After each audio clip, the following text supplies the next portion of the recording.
Hello and welcome to this lecture. Today we are going to discuss mediators of inflammations, and we will discuss which kind of mediators will work in action during inflammation process. There are so many in this case that inflammatory mediators that work during inflammation, such as cell-derived mediators and plasma protein derived mediators, which is known as plasma proteases.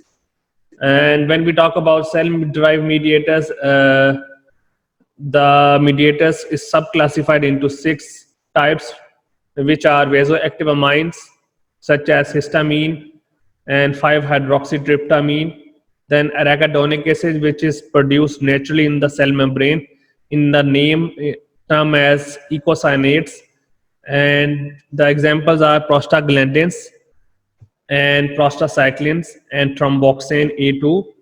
And when there is any cellular injury occur, the arachidonics will release, and there is a sequence of process in which arachidonic acid is responsible for the production of prostaglandins and thromboxane A2 and prostacyclin. And actually most of the drugs, such as anti-inflammatory drugs, they block that pathway, prostaglandin pathway, which is known as cyclooxygenase COX-1 and COX-2. So actually we have to understand that these are different pathways. Then number 3 is lysosomal complex, such as the release of the macrophages and neutrophils. Then platelets activating factors, because when there is cellular injury, the platelets will come into an act to stop the bleeding process and to maintain the homeostasis. Then the cytokinins, such as intraleukotrienes 1, 6, 8, 12, 17, and tumor necrotic factors, alpha, beta, and interferon gamma and chemokines. And wherever there is an injury, they will produce in response to any cellular injury. And if, for example, the injury is chronic, then the cytokinin will produce, and these are a part of your immune system. Then we have free radical production, like in case of the cancer, when the abnormal growth start. Why? Because of the production of reactive oxygen species, such as oxygen metabolites they mention, and nitric oxide. So they are also mediators of inflammation, and they can enhance the inflammation. So what happened that in case of cell derived mediators, there are 6 sub classification: vasoactive amines such as histamine, arachidonic acid, the main one is prostaglandin, then lysosomal components such as macrophages and neutrophils, platelets activating factors such as clotting factors, then cytokinins such as interleukotrienes and tumor necrotic factors or interferons, then free radicals such as oxygen metabolites and nitric oxides. And these all different mediators, they act from case to case. We cannot generalize every inflammatory mediators for all of the cellular injuries. No, we cannot. Every case is different. If the bleeding occur and then inflammation occur, then a platelet activating factor will activate it. If the inflammation caused by the cancer, then it is caused because of the oxygen metabolites, which is known as reactive oxygen species. If any insect bite you, then histamine will be released. If in general the inflammation occur in the body, a systemic inflammation, it could be because of the release of the prostaglandin. So again, we cannot fix all. It varies from even to even, from case to case. So we are studying inflammation as a journal mechanism. We will discuss in detail in systemic pathology. Then we have the second section, which is plasma protein derived mediators, which is the kinin system, the clotting system, the fibrinolytic system, and the complement system. So we subclassified into 4 subdivisions. And what are the kinin system? This system on activation by factor 7A generate bradykinin, and because it is responsible for contraction of smooth muscles, and factor 7A actually is responsible for early stage of inflammation, especially bradykinins act on early stage of inflammation, on the smooth muscle contraction, vasodilation effect, and increased vascular permeability and pain. When we talk about clotting system, factor 7A, initiate the clotting system or the formation of fibrinogen, which is acted upon by thrombin to fibrin formation.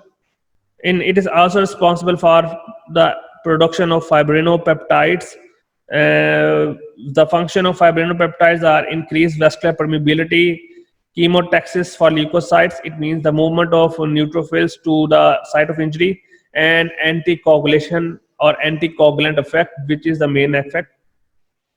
Then when we talk about fibrinolytic system, it is responsible for the production of bradykinin, and it is responsible for the following functions such as activation of factor 7 to form different activators that stimulate the kinin system. So actually the fibrinolytic system is responsible for the stimulation of the kinin system to generate bradykinin. I'm not going to discuss the system because it consists of the complement system C3 to form C3A and different permeability factors, and they are responsible for degradation of the fibrin. That's why we term the word fibrinolytic, fibrin and lytic. It means to break down the fibrin, and it is produced under normal circumstances.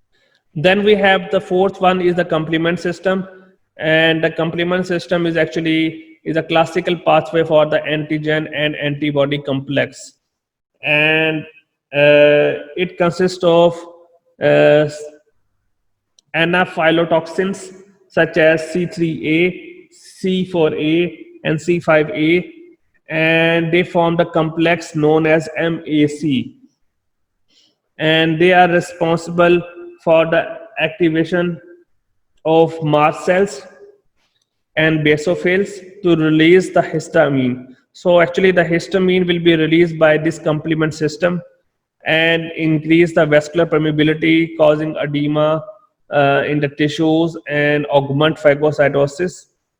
We will discuss in detail in system pathology.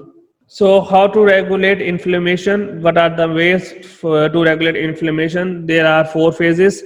One is acute phase, second one is glucosteroids, third is free cytokinins receptors, and fourth one is anti-inflammatory chemical mediators. When we talk about acute phase, it consists of certain cellular protection factors, some coagulation proteins, transport proteins, immune agents, stress proteins, antioxidants. And when we talk about acute phase, when we talk about certain cellular protection factors, the common example are alpha-1 trypsin or alpha-1 chymotrypsin or plasminogens or alpha-2 antiplasmin. They protect the tissues from cytotoxic and proteolytic damage. Then we have some coagulation proteins, which are fibrinogen and plasminogens are WILLBRAND factor 7, and they are responsible for coagulation. Then we have transport proteins such as ceruloplasmin and haptoglobin that carry generated factors, because the name will indicate transport protein. So they are responsible for transportation of the protein, and they are present in the blood, such as haptoglobin. And then we have immune agents such as C-reactive protein, which is important biomarker for identification of the inflammation in the body. Then stress protein will be produced like heat shock protein, HSP, and they are responsible to protect the receptors, especially the hormonal receptors that have to bind with these protein receptors, heat shock proteins. And when there is an increase of the temperature, these heat shock proteins will help to protect these proteins. We will discuss in detail in pharmacology. Then we have antioxidants that eliminate excess free radicals. So we have to understand that in acute phase, when we talk about these all six factors, everyone have their own functions. We will discuss in detail in system pathology. When we talk about glucosteroids, there are anti-inflammatory agents, and their level raise during inflammation, infection, or traumas, and it is a self-regulating mechanism. Then we have free cytokine receptors, which define the presence of freely circulating soluble receptors for cytokinins in the serum correlate directly with the disease. And what is meant by this? We have to understand that the cytokinins such as interleukotrienes, they need to bind with the receptors. So what happens when there is an increase of the cytokinins? They bind with the free cytokinin receptors, and it directly related with the disease activity. If there is more disease, more inflammation, there will be production of more cytokinins, and they bind with more receptors, because the availability of receptors is enhanced. So that's how the free cytokinin receptors functions. When we talk about anti-inflammatory chemical mediators, we're talking about prostaglandins and prostacyclins. Why? Because prostaglandin and prostacyclin both are actually pro-inflammatory, as well as they have anti-inflammatory action. So they are working in a balance. And if you take a look at this picture, cytokinins such as tumor necrotic factor and interleukotrien 1 and 6 act as pro-inflammatory, whereas interleukotrien 10 on the other side act as anti-inflammatory. So that's how you can see that the function of interleukotrienes, they are classified into subdivisions, and some of them are pro-inflammatory, some of them are anti-inflammatory, and they work to maintain the homeostasis in the body. Then we have the inflammatory cells. What are the inflammatory cells in the body? It consists of polymorphs, monocytes, lymphocytes, plasma cells, eosinophils, basophils, and mast cells. And if you take a look at these different inflammatory cells have their different functions. For example, I'm going to see few of the examples, like eosinophils. And eosinophil, why I'm discussing, because whenever there is an inflammation caused because of the allergy, there will be increased level of eosinophil. When you take a look of morphological characteristics such as microscopic characteristics, what actually you are looking in these histological slides or histopathological slides? The main thing that we are looking in these histopathological slides are the presence of different inflammatory cells. And I just take one example, that if a person is allergic of some time because of the food allergy caused because of the peanuts, so what happened? How can you identify? You identify, you will, by the histological slides, you will say there will be an increased production of eosinophils that express the presence of allergic states, or parasitic infestations, or chronic inflammation. And the mediators are the reactive oxygen metabolites, lysosomals, such as eosinophils productions, neurotoxins, and there will be increase of the prostaglandins synthesis. So this, I just take one example, that in case of the allergic state, there will be an increase of eosinophils.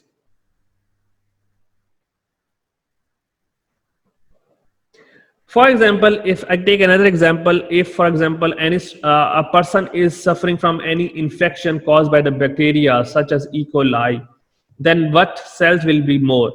And if you take a look of this table, you found that the monocytes will be enhanced in case of the bacterial phagocytosis and chronic inflammation. And if there is a bacterial infection, then there will be more macrophages will be produced, and they are responsible for the production of phospholipase and prostaglandins and leukotrienes.